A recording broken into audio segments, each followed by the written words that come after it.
विजु बाबू जन्म जयंती उपलक्षे मार्च 5 तारिख सकाल 6टा कटक आनंद भवन भुवनेश्वर विजु पट्टनायक एयरपोर्ट विशाल साइकेल शोभा यात्रा आम विधायक आमे भी आसचु आपण माने आसନ୍ତୁ।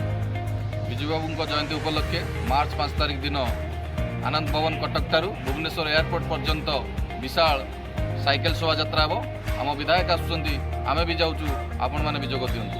मार्च 5 तारिख विजु बाबू जयंती उपलक्षे विशाल साइकेल शोभा यात्रा कटक आनंद भवन विजु पट्टनायक एयरपोर्ट विधायक आसुचंती आमे माने भी जाऊँ आपण मान बहु संख्यार जोग देवाक अनुरोध करूँ।